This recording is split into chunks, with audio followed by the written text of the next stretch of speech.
이 앞에서 했던 작품이 관서별곡이라는 가사문화이긴 한데 기행문의 갈래에 들어갑니다. 기행문의 갈래. 이 산정무안이라는 것도 기행수필에 해당이 되는 것입니다. 지난 시간에 했었는데 기억하나?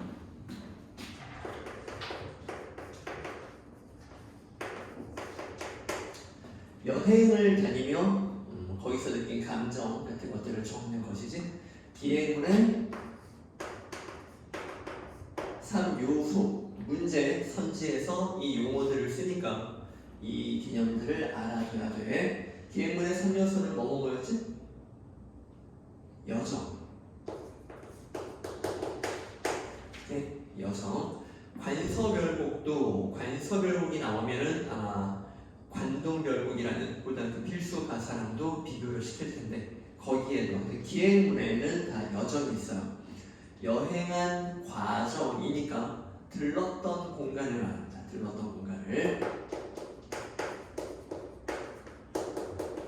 들렀던 공간을 말하는 것이고요. 두 번째가 견문이었지? 볼견자의 들을 문자 보고 들은 것.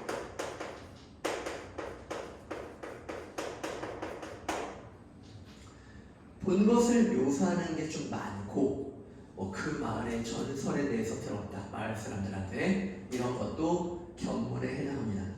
이거 두 개만 있으면은 좀 객관적인 학술 보고서처럼 돼버리는데 수필도 문학이니까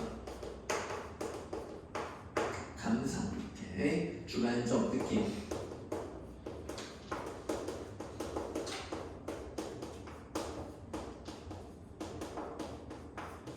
평가 이런 것들이 뒤섞여 있죠. 그래서 객관적인 묘사가 많다고 해서 감상이 없는 건 아니니까 이게 이제 문장마다 섞여 있어요.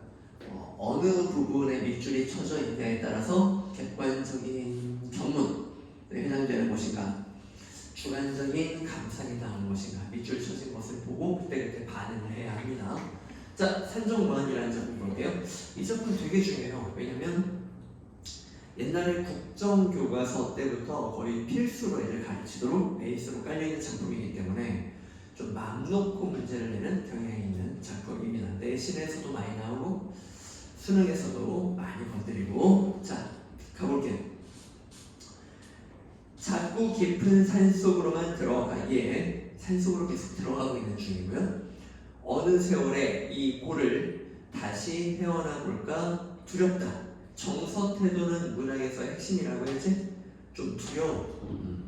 그러니까 너무 속세와 동떨어져 들어간다는 그런 걸 강조하고 있는 것이고, 단절감 같은 거라고 봐도 괜찮겠죠? 이대로 친지와 처자를 버리고 중이 되는 수밖에 없나 보다 생각하며 고개를 돌이키니 몸은 어느새 구름을 타고 두리둥실 솟았는지, 그러니까 자기도 모르는 사이에 높은 곳에 올라간 느낌을 마치 구름이 된 것 같다고 표현하고 있는 것이고요. 군소봉, 그러니까 군집을 이루고 있는 소봉, 작은 봉우리들이 자잘하게 많이 있는 거야. 발밑에 절하여 아래는 비로봉 중어리에 나는 서 있었다. 이렇게 말하고 있는 것입니다. 지금 비로봉 올라가는 중이고요.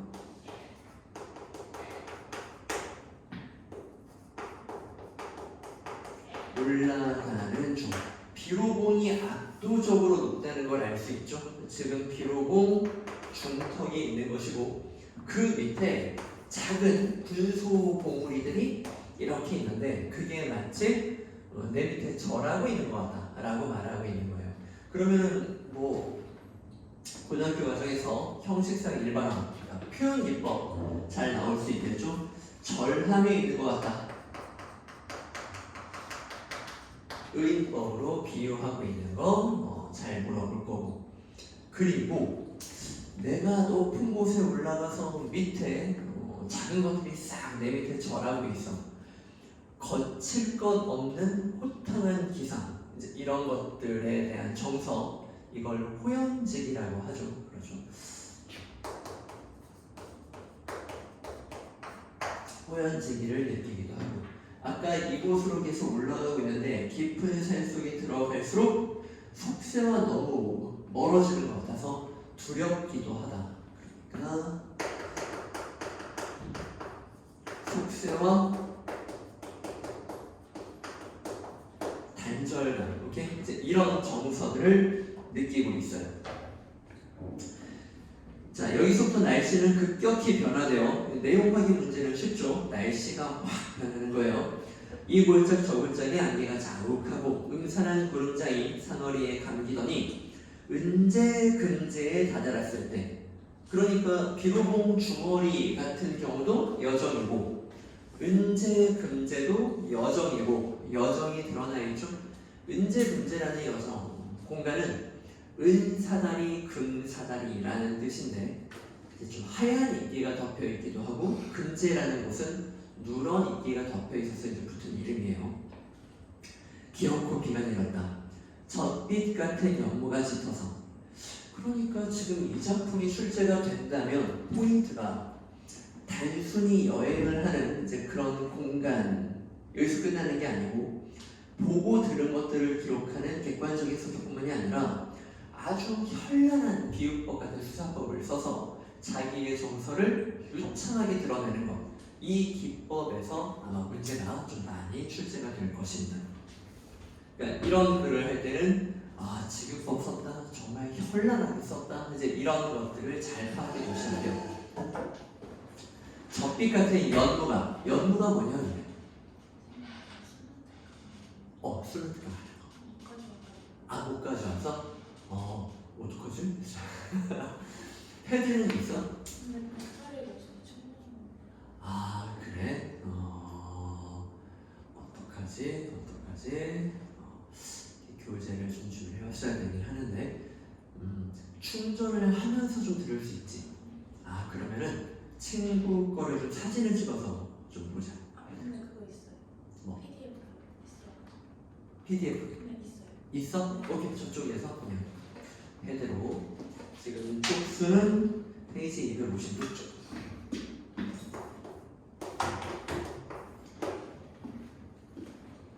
오케이.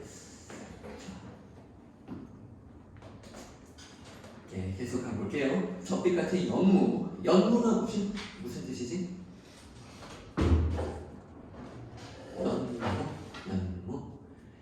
연기 연자가 안개라는 뜻으로 나와 있어요. 오케이? 무자는 대놓고 안개라는 뜻이야. 오케이? 그래서 연무는 안개라는 뜻인데 젖빛 같은 연무라고 하는 거 보니까 아주 짙은 우유 속에 들어간 것 같은 이제 그런 기분을 느끼고 있는 거예요. 짙은 안개. 지척을 분별할 수 없다. 우장, 비에 대한 장비니까 비옷 같은 거겠지. 떠난 몸이기에 그냥 비를 맞으며 올라가려니까 도령 일진 광풍이 한바탕 미친 바람이니까 세찬 바람. 일진 광풍이 어디서 불어왔는가? 휙 소리를 내며 운물을 몰아가자. 우는 구름 은자죠. 구름 안개. 산 위에서 보면 비슷하게 보여요. 은하수 같이 지급법 많이 썼죠. 정다운 은재와 아까 은재는 공간이어서 주홍 주단 같이 지급법 엄청 쓰고 있죠.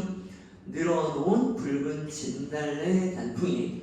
자, 그럼 은재는 선생님이 흰 빛깔의 시가 이미지라고 했지? 색채 이미지. 그리고 붉은 진달래 단풍. 질문. 진달래 핀 거야 아니야? 진달래는 어느 계절에 피지? 얘네 봐라. 야, 진달래는 문학에도 많이 나와. 진달래는 이제 좀 있으면 이제 펴낼 거야. 오케이? 진달래는 봄에 피는 건데 지금 얘는 진달래 단풍이라고 말하잖아. 그러니까 진달래가 아니라 진달래가 아주 빨간 꽃이거든. 지금은 단풍을 진달래에 비유한 거다. 지금 계절은 언제야? 가을이야. 그렇지? 봄 아니야? 하여튼 붉은색의 이미지를 썼죠? 지금 256쪽 디귿 바로 윗줄 보고 있고 흰색과 붉은색도 색채 대비라고 하는 거야. 색채 대비로 선명한 이미지를 주고 있다면 맞는 것이고요. 연무 사이로 나타나 보인다. 연무도 흰색이지? 색채 대비 잘 쓰고 있고요. 은재와 단풍은 마치 이랑이랑으로 엇바꾸어가며 짜놓은 비단결같이 봉우리에서 골짜기로 퍼덕이며 흘러내리는 듯하다. 또 직유법 쓰고 있고요. 퍼덕이며 흘러내리는 아주 생동감 넘치게 표현하고 있는 부분. 진달래는 꽃보다 단풍이 배승, 배는 더 아름다움을 이제야 깨달았다. 쓰면 이게 썼자인데 예쁘다, 멋있다 뭐 이런 뜻이에요. 방금 전에 무슨 말인지 알겠죠? 단풍을 진달래에 비유하더니 진달래는 진짜 꽃보다 내가 지금 단풍을 진달래에 비유한 거 그게 훨씬 더 예쁜데? 그러니까 지금 보는 단풍이 장관이라는 말을 하고 있는 것입니다. 뭐뭐 보다가 무슨 법이지? 비교법. 이렇게 비교. 나중에 수능 볼 때 선생님 표현 기법을 물어보는 문제가 첫 번째 하나 있거든. 이걸 정말 보너스 문제처럼 쉽게 맞춰야 돼. 그러니까 선생님이 그걸 계속 말해줄 테니까 비교법, 비유법 뭐 이렇게 그때그때 좀 하려고 하시면 이런 문제는 아주 빠르게 보너스 문제처럼 맞출 건데 보면은 이 문제만 유독 틀려요 하는 애들이 상당히 좀 종종 있거든. 그러면 좀 전반적으로 성적이 높기가 좀 어려워요. 이렇게 표현 기법은 평소에 익숙하게 해줘야 합니다. 어때요? 지금 표현 기법이 엄청 현란하지. 이 작품이 내신에 나오든 수능에 나오든 이 표현 기법에 대해서 주력해서 물어볼 것입니다. 그리고 너희들 문체 중에 그런 거 알아? 만연체, 간결체. 만연체가 뭐지? 문장의 길이가 엄청 긴 것들을 말해. 간결체는 그럼 뭐겠어? 문장의 길이가? 그렇지, 짧은 걸 말해. 애매할 때 문제로 내는 경우는 없으니까 걱정하지 말고 출제자가 바꿀까봐 걱정하지 말고 간결체나 만연체는 아주 확실할 때는 그 문장 종결의 틱틱 몇 번만 끌어보면 이 짧은 문장인지 긴 문장인지가 나온단 말이야. 물어볼게. 지금 이 산정관은 간결체야 만연체야? 압도적인 만연체입니다. 오케이? 쉼표는 문장 종결로 보지 않아. 오케이? 쉼표는. 그래서 문장 하나가 기본 뭐 세 줄씩이죠. 오케이? 이런 거는 아주 긴 문장이라고 보는 거예요. 이렇게. 아주 현란한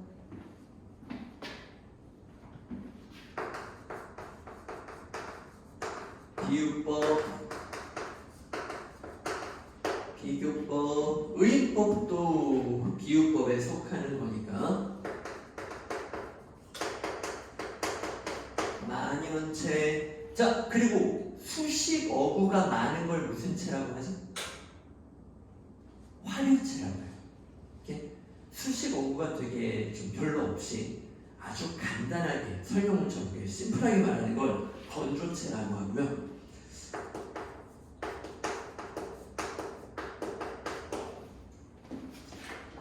오케이? 이 작품 나오면 이제 이런 수사법이 현란하다에 대해서 주력해서 나올 것입니다. 내용 파악은 크게 어려울 건 없을 거고. 자, 그럼 이제 속도 좀 내볼까?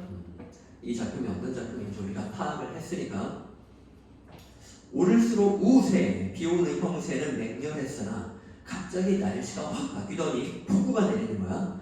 광풍, 세찬 바람이 안개를 헤칠 때마다 농무, 짙은 안개, 농도가 짙은 안개, 농무 속에서 호련이 나타났다가 호련이 사라졌다가 하는 영봉, 신령스러운 봉우리를 좀 미화한 거고, 영송하는 것도 할 때 영송은 환영하고 송별회 같이 빼빠이하는, 그러니까 나타났다 사라졌다 이런 말 영송하는 것도 가의 장관이었다 멘트를 치고 이런 것들은 확실히 주관적인 정서를 드러내는 거죠.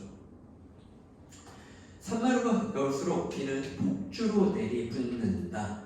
등반을 지금 하기가 되게 어려운 그런 상황. 12,000봉도 대유법 중에 하나죠. 12,000봉은 금강산 봉우리를 말해요.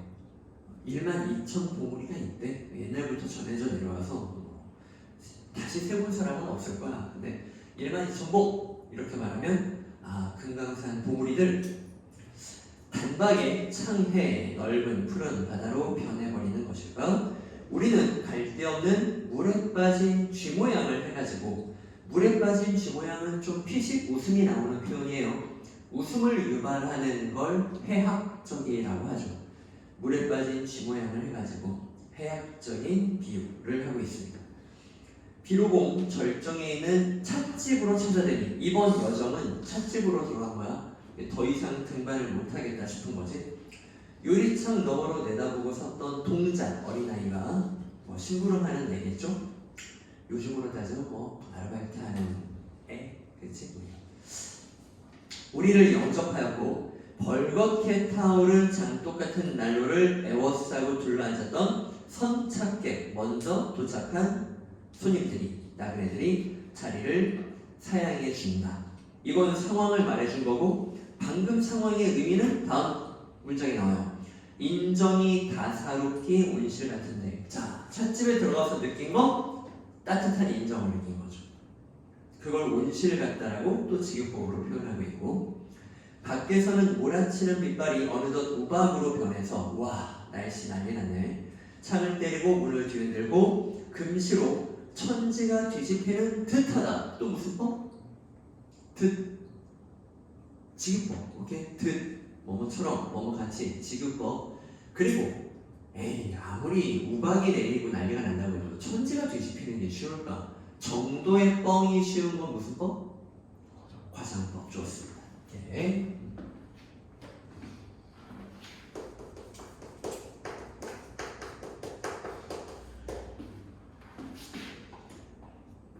왜 이 작품이 고등학교 필수 작품인지를 확실히 느낄 수 있는 온갖 표현 기법의 현란한 그런 모습을 다 볼 수가 있어요. 이렇게 난리도 아닙니다. 문필력이 엄청나요. 자, 용호가 싸우는 것일까? 이렇게 약간 환상적인 동물도 이렇게 소환해서 신비롭게 표현하고 있고요. 산신령이 대로하신 것일까? 대꾸법도 쓰면서 약간 운율감도 생기게 하고 있고요. 뭐든 반복에는 운율감이 생긴다고 해서 의문형을 쓰면 또 변화주기도 되잖아. 끝내줍니다. 경천 동지, 하늘이 놀라고 땅이 움직이는 것도 유망부동이지, 분수가 있지, 너무하다, 너무 심하다, 이런 말이에요. 이렇게 만상을, 온갖 것을 뒤집을 법이 어디 있으려고 간장을 죄는 몇 분이 지나자 너무 이렇게 주마주마했대요. 날씨는 삽시간에 잔대 양같이, 지급법은 일상이죠. 온순해진다. 변환도 이만하면 극치에 달한 듯싶다. 내용파 갑자기 비가 오고 우박이 떨어지고 난리가 나더니 갑자기 잔잔해져요. 비로봉 최고점이라는 암상에 올라. 자, 이제 다시 찻집에서 떠났나봐요. 다음 여정은 암상입니다. 조망을 했으나, 사방을 조망했으나 바라봤으나 보이는 것은 그저 뭉개이는 운해뿐. 여기서 정서 파악하는 것도 필요하죠. 운해뿐은 구름 바다뿐이라는 건데, 뿐이라는 말은 보통 어떤 정서를 동반하지? 아쉬움. 뭔가 더 바랬는데 그거밖에 없다는 거예요. 운해는 태평양보다도 비교법도 나왔고요. 깊으리라 싶다. 왜 삼금강을, 이거는 내금강은 이제 우리 한반도 태백산맥 산 쪽에 있는 금강, 산 쪽에 있는 내륙을 내금강이라고 하고, 외금강이라고 하는 건 그쪽 바깥쪽, 해금강이 완전히 바다, 이제 이쪽을 말합니다. 일망지하에 한눈에 다 바라볼 수 있는 아래 굽어 살필 수 있다는 한 지점에서 허무한, 정서가 뭐라고요? 허무한. 그럼 아까 B의 운해뿐, 여기에 정서를 허무함이라고 말할 수가 있겠네요. 그러니까 지금 얘는, 우리는 가끔 구름 바다만 봐도 와 할 때가 있는데, 얘는 이 꼭대기에서 완전히 저 바다까지 한눈에 보이는 풍경을 기대했는데 구름이 다 덮여 있으니까 허무해. 이제 이렇게 자기가 원했던 뷰가 아닌 거예요. 허무한 운해밖에 볼 수 없는 것이 가석하나 애석하나 안타까우나 돌이켜 생각하면 자 생각의 반전이 있습니다. 생각의 전환. 해발 6,000척에 높은 곳이란 거지.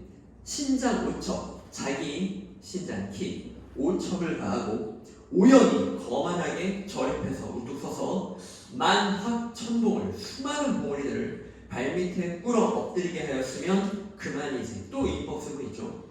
더 바랄 것이 무엇이야? 서리법도 쓰고 있죠. 흉기법을 다 총출동하는 그런 글입니다. 예. 방금 전에 정서 변화가 있어요. 우대뿐 이걸 보고 허무함과 안타까움. 네, 그런데 다시 생각해보니 생각의 전환. 생각의 전환. 내가 수많은 봉우리들을 발 아래에 꿇어 엎드리겠으면 그러면 됐지 뭐 라고 하면서 호연증이 호탕한 애써 만족감을 떠올리려고 하고 있어요. 오케이.